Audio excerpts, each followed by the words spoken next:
I think for those of us who are Demon Hunter fans like myself, we can all agree with this. War and Peace was a very strong debut in the fact that it was a 20-track debut, dual-release album, 22 if you consider it a deluxe edition.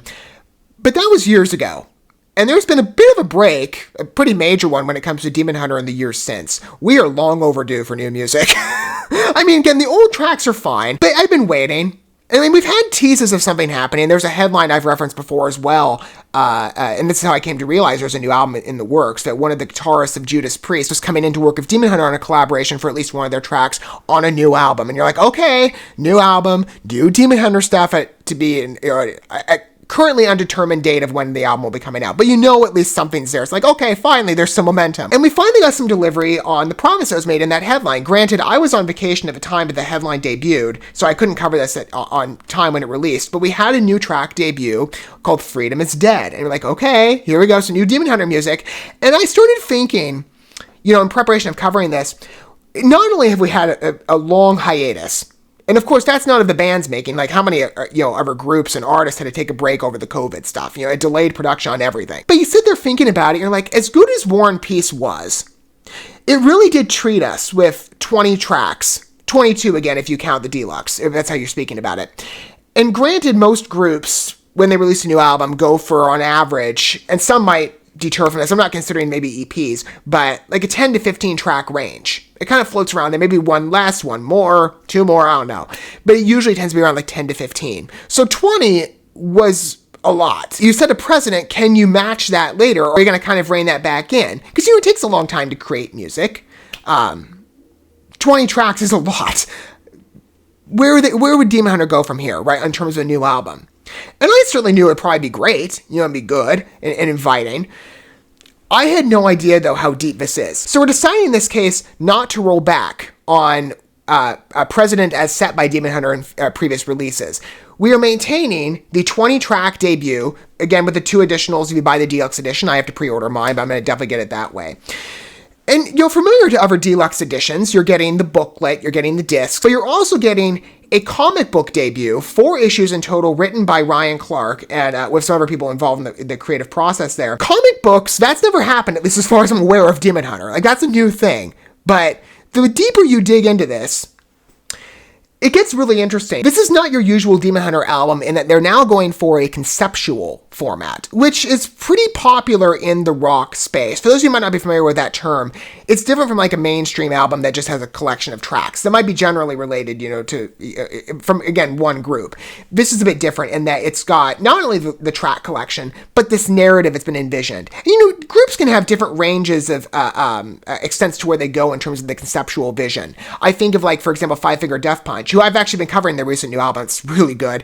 I've seen a headline as of the last couple days of one of their guitarists talking about the conceptual aspect, which I didn't know about, but they were saying basically in comparison to other groups that go for like this narrative structure and this general storyline, theirs just follows sort of a linear path, and it's not necessarily envisioned, well, I think there was an envisioned storyline, but it's not necessarily stressed in comparison of other groups or what they've done with conceptual albums. But I look in comparison with this album, I consider, other creative endeavors in the rock space. For example, Starset. They immediately came to my mind, not only because I've covered them extensively on this channel, and they were the reason I started covering music in the first place. They were not the only reason, but they were the first group.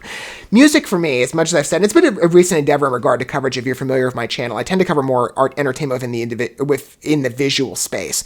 But music for me has been a first love, and while those other forms of entertainment are good, I preferred music because it really has been closer to me in my life than even the majority of my close relationships or even people have. Music for me has just been vital in the way it's transformed my life and just had an effect on me. And with bands like Demon Hunter that, that's been, decades old. I mean, I've noticed, again, the effect and impact of music in my life. And Starset was the band. For those of you who are not familiar with Starset, they're an incredible rock group, very talented. Their whole thing is conceptual. Not only, again, with interesting music to complement their general picture, but they go all in. They've got this whole storyline wrapped up. They have their shows, aka their demonstrations, which are these like big events. They got this whole lore behind them, and they've also got a comic book line and a novel that debuted early. I haven't read either one, but not yet. I'll definitely try at some point in the future. But they've got a Marvel comic storyline. Now Demon Hunter's got one. Again, it's just like similarities ring here, and not only that, but you've also got, in this case with the album's debut, I mean, they've really thought into this. Exile has got this extensive lore, which, funny enough, and I don't know why this is in comparison to many groups these days in the rock space or rock metal, and Demon Hunter's not the first to have these comparisons. Shinedown. Shinedown had this very recently for their album Planet Zero. In fact, I covered the first track. And I even noticed listening to the music video, they had this whole outro to it. You know, the spoken word technological interlude. I'm like, this is very Starset. On their album's first announcement, they had this whole letter alphabet with symbols. I'm like, that's Starset's big thing for their tracks. Like, they come up with all these custom iconography things. Now we've got Demon Hunter coming on the scene with this extensive lore. I'm not going to read it in its entirety. You can go look on their page if you want to. It's on their website. But it's so similar. It's like, oh, dystopian future and the world, you know, in a dire state with a technological focus. This is so Starset. I mean, even the different groups of entities, in this case with Starset, for example, the good versus bad, that binary archetype. You had the New West, or New East, essentially the evil and the technocracy with the BMI, brain-machine interface, again, that's their whole storyline, versus the resistance. Here you've got the MAS, not sure if they reference a name here, but it just says the MAS versus the Lotus, or in this case, the Resistance, the last of the undying spirit. I don't know. I sense a bit of like a faith energy to this. I mean, Demon Hunter is a Christian group, and they've definitely woven that into their tracks. I mean, that's very notable, you know, with their stuff. But it's just funny to me. I'm like, well, in terms of leveling up, but this is a big endeavor. We've not had a conceptual album, at least from what I've remembered previously of Demon Hunter releases. I don't think they've ever gone down this far, let alone had something so Starset adjacent. But like, Starset must be really popular. It's like every group it seems wants to be them. It's really funny.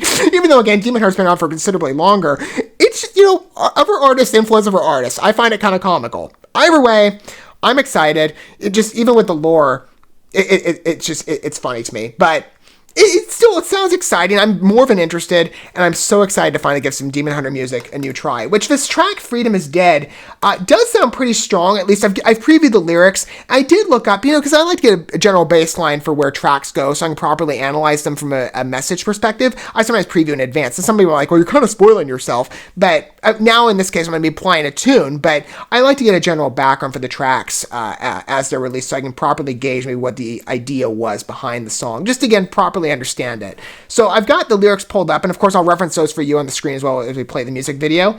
But I'm going to go ahead and cue this up, and we can enjoy the fresh return of Demon Hunter, again, with such a potent punch in the way of they're coming back with this album. It's far denser than I thought they'd ever go, but I'm excited. Gives you more ways and more time to enjoy Demon Hunter, I guess, again, after such a long hiatus. Without further ado, Freedom is Dead. Let me cue up the music video. Here we go.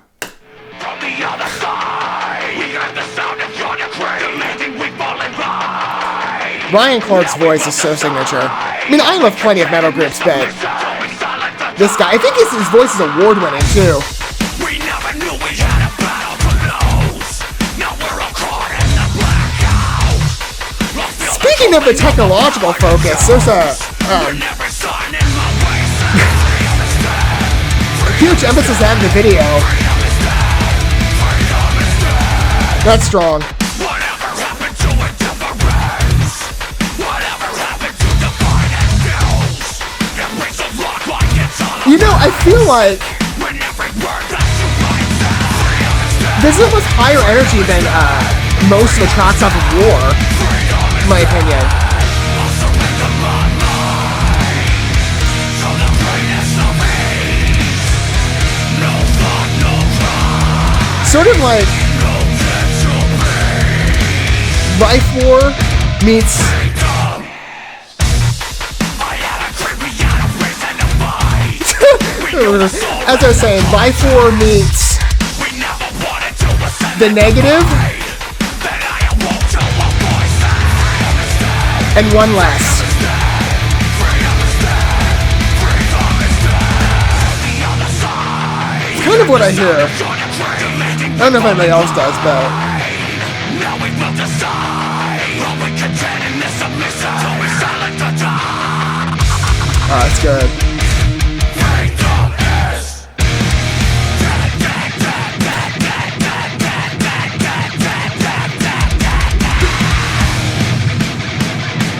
Oh, that's good. Strong debut.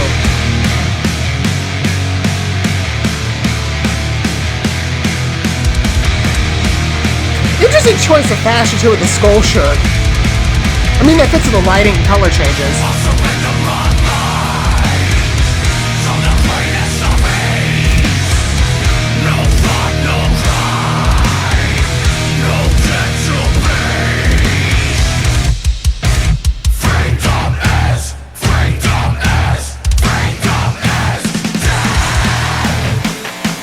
This is good. Although the way the visuals are in this, I mean, they didn't put like a photosensitive warning on "died in my sleep." Like, they forgot something for this one, so I don't know. I'm okay, but...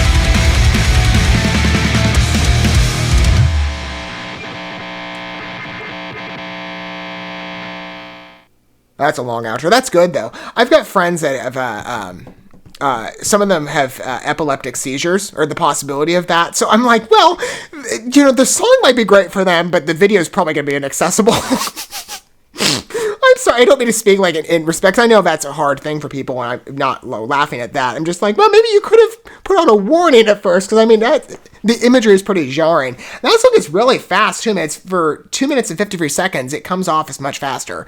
But that is like so... trademark Demon Hunter. I love it. And Ryan Clark's voice. I mean, again, I've heard plenty of Christian singers within the rock scene, but his voice is signature. The guy is well known. Especially, Demon Hunter, again, they've been around for, I don't know how many years at this point, but they are very well established. And again, like I said, a staple within the rock scene and the Christian music. They are extremely well known. If you've never heard of them before, this is, again, like I said, signature sound from them. It does feel like we're digging back into Demon Hunter's established roots. This really does remind me of like The World is a Foreign and some of the other songs, maybe within more recent releases. One less than the negatives, but Life War especially. This just has the drive, but that energy on The World is a Foreign, I think, is definitely captured here. The video, again, like I said, is a bit jarring. It's kind of funny. At least with some of the technical. It's like, what is this dual Brian Clark? That was kind of interesting. I don't know. It's kind of silly to me. But the technical edge, I mean, again, looking at the direction of this album, at least with some of the coloring choices and the jarring imagery, is this supposed to blend with the lore? Because, I mean, again, if you read the storyline, tech has overtaken real life in frightening ways. Is that supposed to be the takeaway here from the video? Is there something here to the story? I don't know. Maybe they're just kind of going for like a fun design aesthetic. I mean, they played this around again with like "Died in My Sleep." That was even, it had the jarring, blinky imagery as well. And that's why I believe they provided the photosensitive warning. But they could have probably done it here too. Because, I mean, again, like I said, I got friends, some of which have listened to Demon Hunter, that might have a problem with the video just in terms of watching it. But I think it's good. And the message is pretty strong. I mean, again, I was looking at some of the interpretations on what the song was perhaps talked about.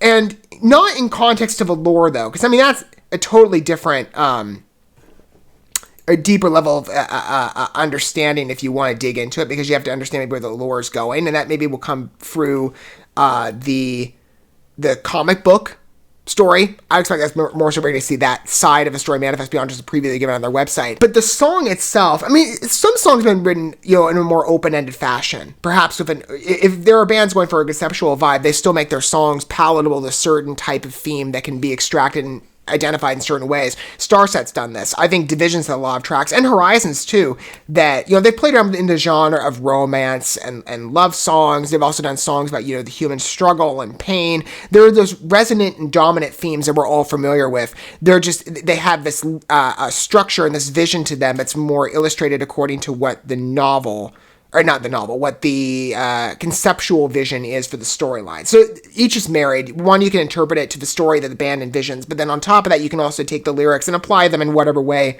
best suits you, and whatever analysis you want to provide, perhaps it's through self-introspection, or just looking at maybe where it could be practically applied. There's different ways to enjoy the track. And I would think it's similar here, Because again, I have to look at this apart from the lore, but I would imagine that it does match, at least in tonality, to where maybe the other tracks are flowing. Maybe it's just on its own, it's kind of its own story. We have to see, again, in context to where the story is going to get that vision fleshed.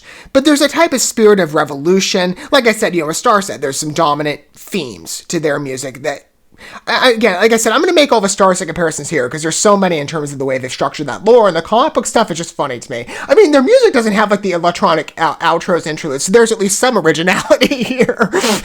And it does feel more married to Demon Hunter as an established band at this point with their style that they're well known for. But I just looked at some of the interpretation, like with the lyrics, freedom is dead. There's a spirit of revolution. There's a couple websites I got pulled up. Song meanings, there's an entry here from George Spencer's that's been written talking about perhaps cancel culture vibes. I mean, are we trying to do because that's what Shinedown's played with too. Their first song was about cancel culture. It was a commentary on that. Granted, maybe that's a go-to for a lot of artists because it's a very realistic theme, I guess, to unravel. And I'm not against that in any way. I'm largely in support of giving a commentary on the danger of it, but because cancel culture is an issue that I'm passionate about. Maybe, again, this is just one interpretation.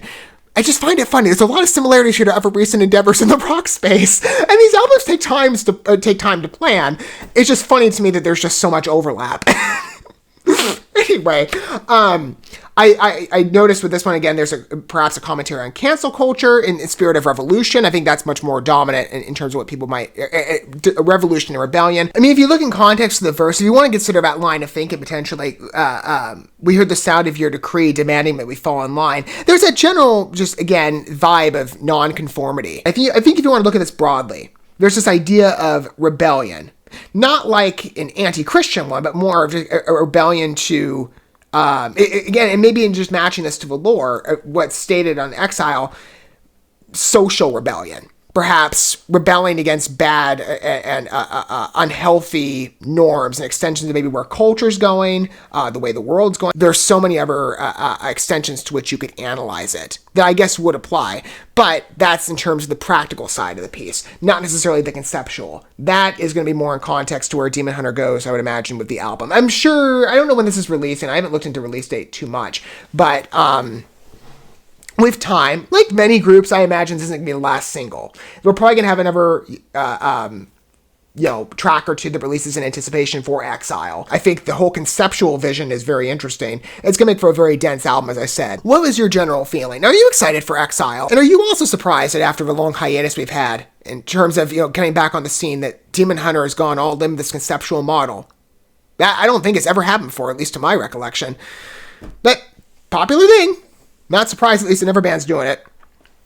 But let me know your thoughts down below. At least for now, I'm very excited. I think the promising future has been set for Demon Hunter in terms of their rebirth and back to the mainstay scene after how long of waiting.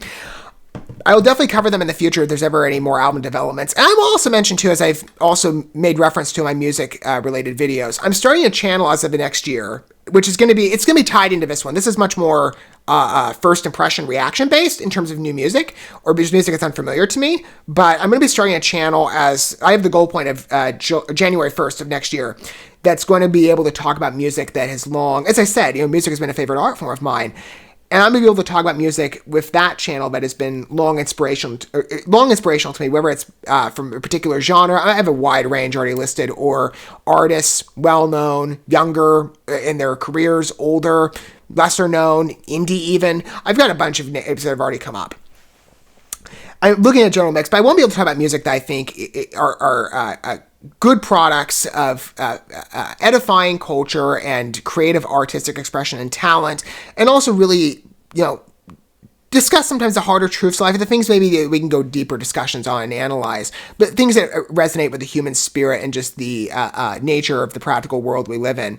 Demon Hunter, I've thought about a couple tracks in terms of what I need to look at my playlist, but I want to bring them in terms of maybe some of their older work, be able to enjoy some of their staples. In case you may be unfamiliar with them, maybe it's never way you can enjoy it is with me. Granted, you may have to wait a little bit, but I'll definitely have to look at my playlist again. But you might see them pop up once or twice, maybe more on Symphonies and Small Talk. But keep your eyes open.